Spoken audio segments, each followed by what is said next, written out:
Good morning, everybody, on this beautiful sunny Saturday morning here at Wishwell Farms. Welcome back. Today I'm starting off with dumping perlite into the Beto buckets in our final greenhouse number 5. This one is called our little house because it is only 21 feet wide instead of the standard 30 like the rest of them. It is 96 feet long. We have approximately 200 buckets in this house, so it'll hold 400 tomato plants. I'm not sure if you can hear the exhaust fan running, but when I dump perlite, I open the louvers and run the exhaust fan to bring fresh air through because this stuff is awfully dusty and you do not want to get it in your eyes or in your throat. Very irritating. So this row here that I just finished filling, they were completely empty. So it's 100% fresh perlite in there. These 3 rows have last year's perlite in them. You can see they're about 2/3 of the way full. We ripped out the rock wool cubes that were in there, had the plants growing in them last year. So we do like to use our perlite for 2 years. So next year, those will get completely dumped out and start fresh with new bags of perlite. The reason these were completely dumped and empty was because they did not have rock wool cubes sitting in the top of the buckets. We trialed something different last year. We planted our hydroponic tomatoes into 50 count flats just like we would our field tomatoes, our determinate field tomatoes. And then we just stuck the root balls directly down into the perlite. And they did just fine. The only problem is you can't get them out. I wasn't able to pull them out because they were completely anchored in, and we just had to dump the entire bucket in order to remove the old plants, root balls, and all that stuff. So I thought I was saving money by not using the rock wool cubes. I was out of rock wool cubes. That's why we just decided to try to do it that way. And it worked fine, but I didn't save any money.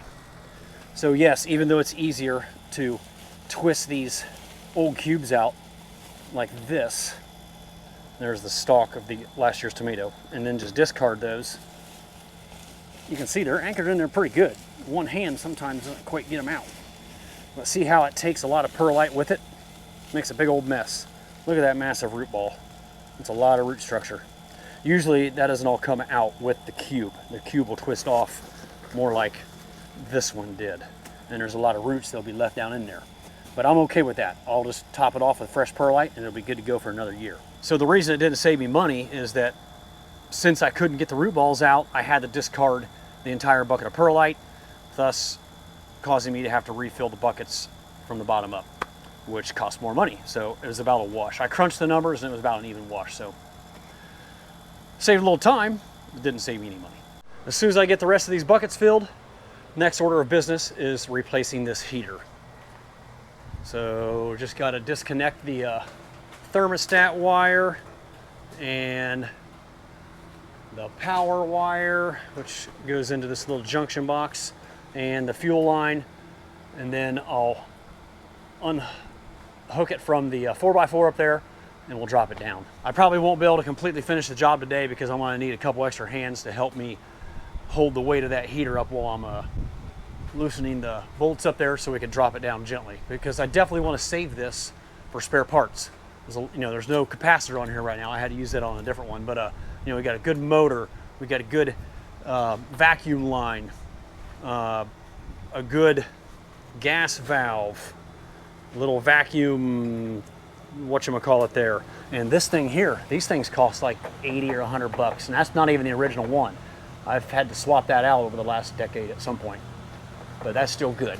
So there's a lot of good parts on these heaters that are salvageable and able to be used to repair other heaters when they go down. What's wrong with this one is that the heat exchanger underneath is so old and rusty because it was aluminum, not stainless steel. I always buy stainless steel now because they're more likely to last like 20 years. I bought this in 2009. So 15 years, I got 15 years out of it, but for the last 3, it's been giving me problems because of all the rust. I've had to take it out each year and blow it all out and put it back in there, and then sometimes it just does not want to light, and when it does, it makes a big boom. So it was time to replace that heater. So I got a brand new 250,000 BTU heater to hang in there next week, and we need to get that done soon, and the rest of this greenhouse cleaned up because the plants are ready to go in these buckets next week. I gotta get all these weeds out of here. I want to put some ground cover along the baseboard, just like I did over here, so there's no weed problems, and I got a weed issue in the back too. And I got a big old mess up here too. Here's the 2 rolls of plastic to replace the poly on this greenhouse, which was supposed to be done 2 years ago, and I keep putting it off. And hopefully we'll get a calm day here in the next couple weeks and we can get that plastic on. Oh geez, I forgot I have the fan jet down too. So I got a brand new capacitor in there, so that motor should be running well again. I just gotta hang it back up where it was to get the convection tube working to distribute the warm air from the heater.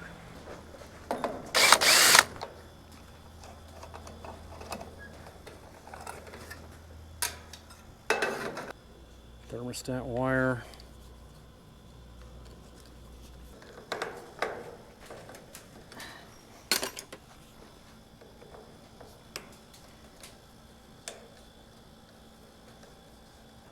Okay, should have 3 wire ties up in here. Yes, I double checked that the power was off before I did this. I think I'll just leave these wire nuts up in there on the white and black wires since there's so many. You never know when there might be an emergency that I have to hook this back up to try to get heat for a night, so I don't want to completely destroy it. Okay, power and thermostat are disconnected. Hang those over here out of the way. Gas is turned off. You know, I probably should check it at the tank to make sure it's turned off here too. And it was not. Now she is. And she is pretty much full. All right, just gotta get this disconnected and the flue. Then she'll be ready to lower.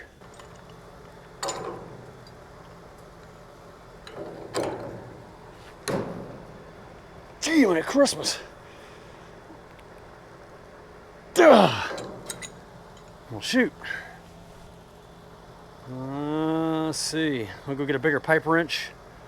Put some squirrel juice on there to maybe break that free. You know what? I'm gonna give it a little tap here too. Sometimes just breaking the rust free will help.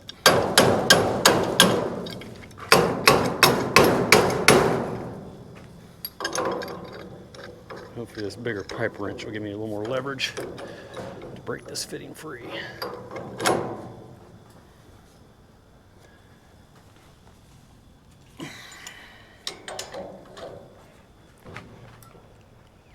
Good night. I'm turning it on the threads.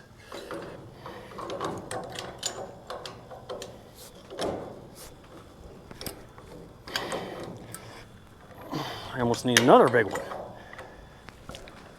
Oh, there we go. Did I get it or did it break? Slip. Oh, yes. Got it.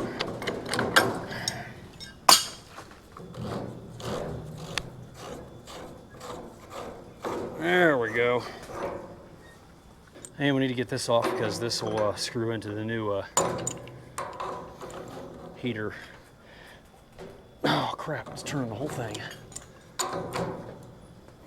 These things haven't been apart for 15 years.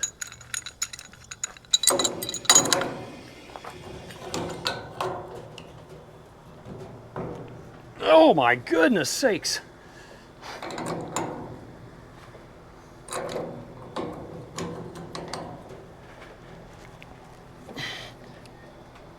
There it comes. Oh.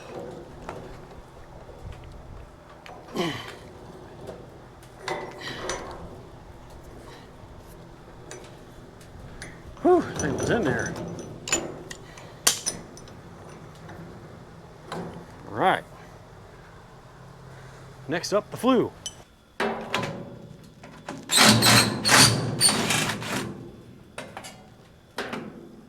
think there was just 2 bolts holding that in. Yep. All right, now I need to temporarily support that somewhere. And then the heater's completely free and ready to get out of here.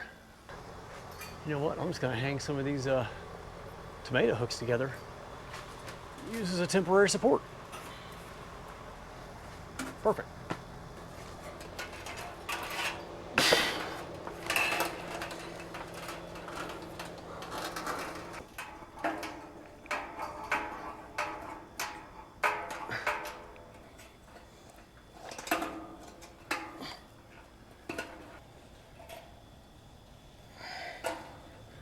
Not the best way to rig it up, but it will do. There we go.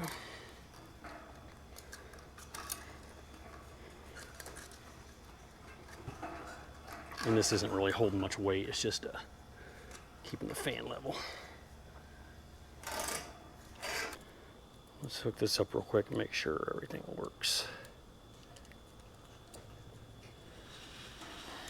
It is getting hot in here, holy moly. I have the thermostat set on 90. Whew, and it feels like it.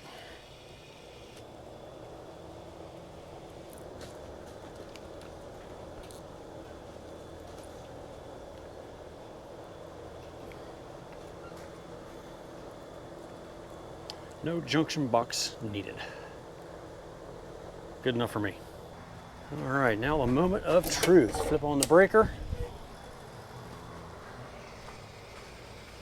And let's turn it up and see what happens. Beautiful.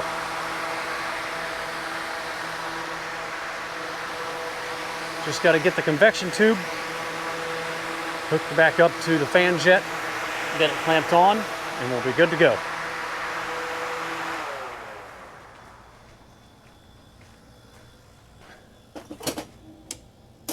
However, it is lunchtime. Oh, it's beyond lunchtime. No wonder I'm getting hungry. 12:20. It's a Saturday afternoon. It's beautiful out. So I'm gonna knock off early, get some lunch, and go out and do some morel mushroom hunting. It's the middle of April, and here in northwest central Ohio, the morel mushrooms are just beginning. And I'm excited to find some this year because we finally have the perfect conditions. It's a little cool, but we got a lot of heat coming this week, so I think this coming week's gonna be great for mushroom hunting. All right, I'll be back on Monday morning to get this job finished up. See you then. Tessie, are you ready to go in the greenhouse? Okay, let's go. This way, in the greenhouse. My dog Tassie loves to go in the greenhouse. It's the first thing she does every morning with me after breakfast. Come on, let's go.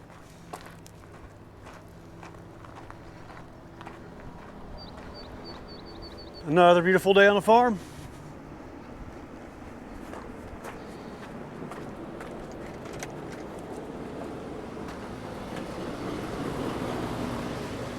Plants are looking good. Getting some nice fruit size. Hopefully be harvesting here in less than 3 weeks. All right, I have some water in this jug, and my dog loves to chase the water. We call it getting the water. Okay, let's get the water. My old Schnauzer used to love to chase the water too, and this schnoodle, part Schnauzer, part poodle, loves to chase the water too. Okay, let's get it.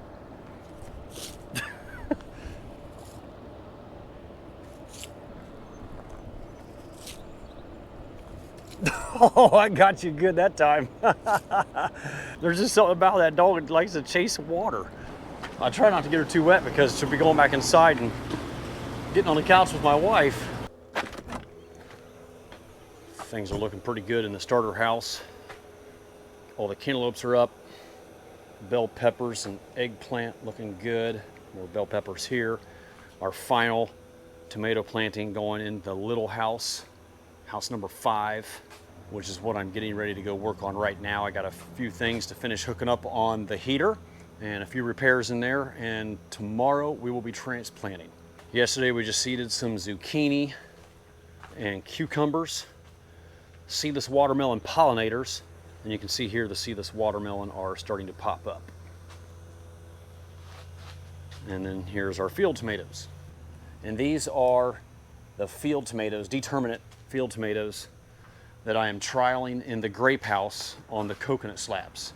So they're gonna be ready to plant here probably next week. I just gotta put those in the 4-inch rock wool cubes. We'll let them root into those for a week and then we'll transplant them. All right, let's get out to the little house, finish getting that heater hooked up and get it ready to go.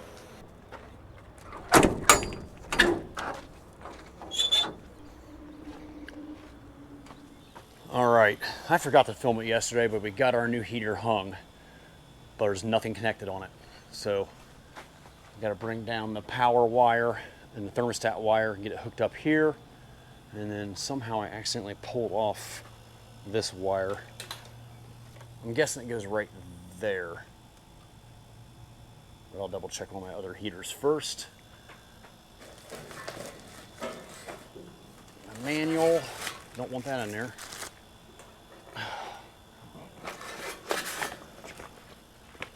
And of course, the exhaust pipe, the flue.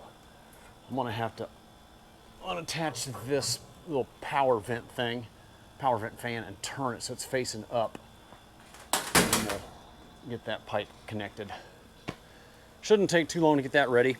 Yesterday, the employees were out here helping me clean this greenhouse up. We got everything swept up and ready to go. It's nice and clean. And we were gonna check drippers, and this one is cracked all the way down from being frozen. So it must have had water in it over the winter. And I think this one was too. So I'm gonna have to pull up this ground cover and replace some cracked parts there. And then tomorrow when the employees are back, we'll check these drippers before we bring the tomato plants in. Oh, and I still gotta connect the fan jet. That won't take long. It's already wired up. Just got to put the clamp back on and it should be good to go. All right, get this thermostat wire hooked up first. Pretty simple. Just have a white, it's 24 volt, just a white wire and a red wire here. Screwed on to T1 and T2 of this electrical box. Now the main power.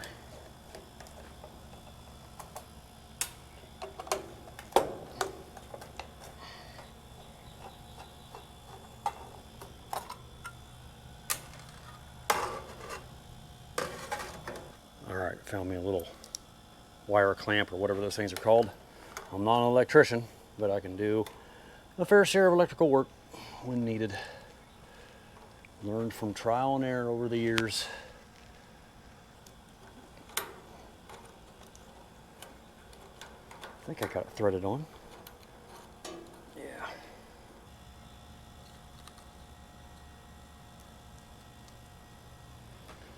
Try to tuck them up in here out of the way.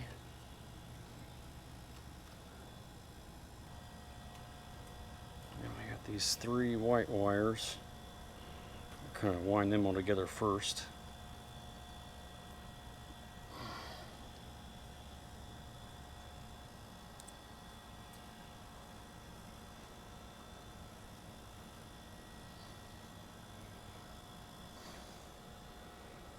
Okay, they're all good and connected. Get it tucked up in there in a safe place.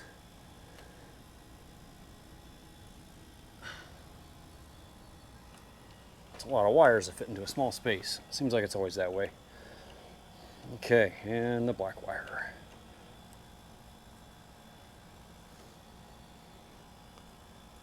All right.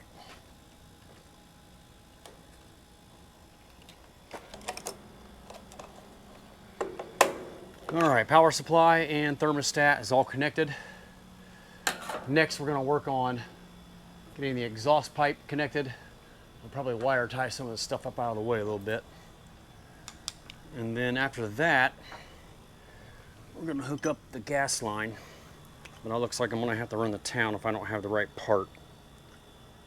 These new gas valves have a different outlet size than my old one. So it looks like inch down to a ½ inch, or maybe it's 3/4 of an inch down to a ½ inch, I'm not sure.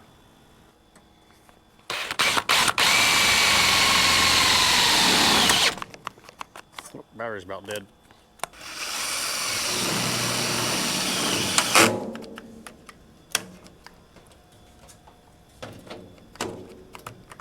All right, time to get a new battery. All right, I need to go get a battery and one more screw for the other side to make sure that stays fastened good. All right, exhaust pipe is finished, and I just connected the convection tube to the fan jet. Let's try it out here.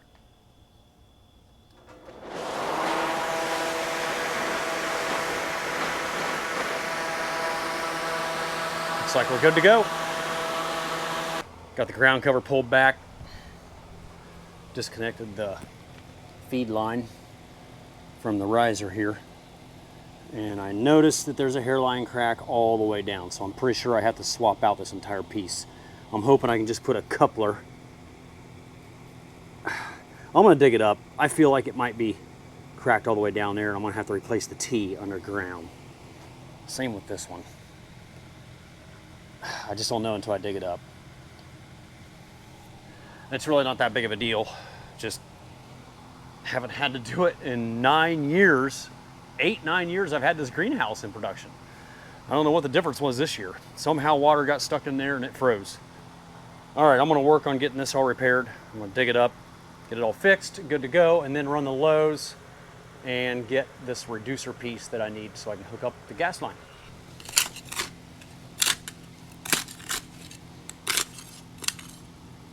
Oh great, I just dug into a ant home. I don't think I need to dig it up all the way across, just around this fitting.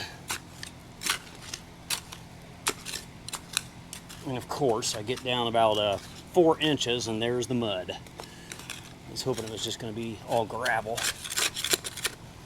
All right, I'm not gonna bore you with all the digging. I'll bring it back when I find this leak. All right, looks like the leak is confined to the valve. So I'm just gonna cut it off here, put a coupler on, and replace all those parts, and I can reuse that. Same place on that one. I went ahead and dug up this as well, just to make sure there wasn't a leak here. It's a shut off from where the water source comes into the greenhouse. That one's good, that one's good. And those are leaking pretty good. Let's go ahead and flush out the junk from this water line while we got the water running.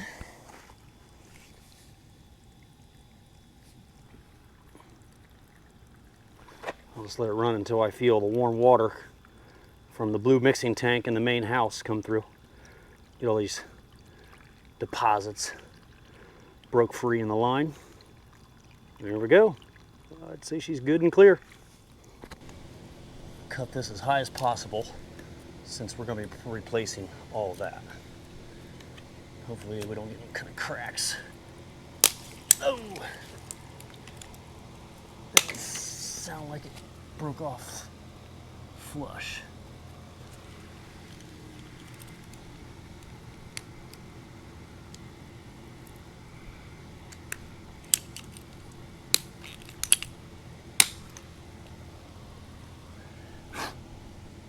Hopefully that is not cracked on further down. I don't think it is. I think that's good. Same thing with this one.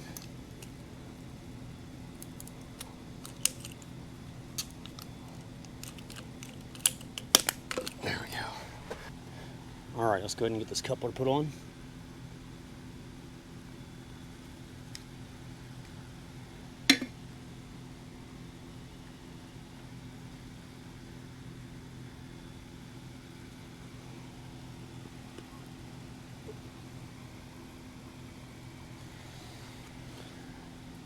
Now, if it ever happens again, I'll probably have to replace the whole thing because I don't have enough meat here to cut it and do it again. Yeah, maybe. It'll be close. We're going to do the same thing to the other side, and I'll try to rebuild this piece, which is basically just a valve and a coupler. Well, it's not really a coupler. It's slip on this side, threaded on the top side. Thankfully, it looks like I have all the parts I need. There's my slip threaded piece that'll go at the top, my 2 valves, and some PVC. And we'll be back in business here shortly. All right, ready to wrap this up here.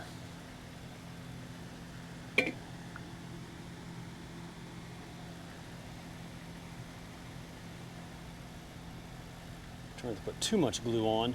I don't want it to seep down in there on that valve.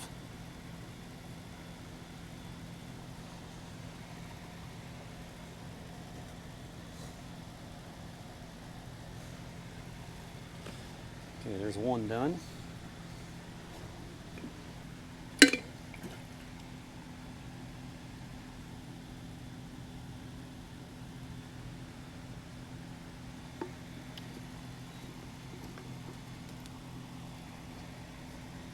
Two done. All right, all finished up in here for the moment. Now I'm gonna run the Lowe's and get that part for the gas valve. All right, got my parts from Lowe's, got my joint compound on there already. Just need to tighten them up and put it on the heater.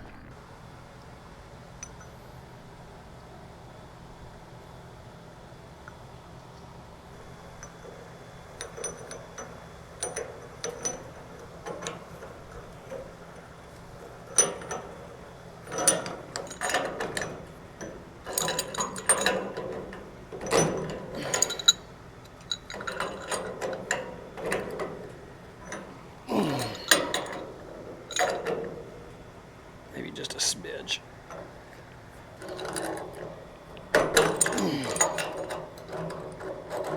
Get on there.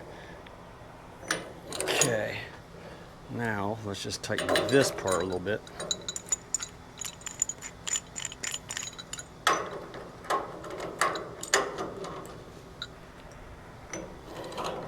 See if I can go all the way back around one more time. There we go.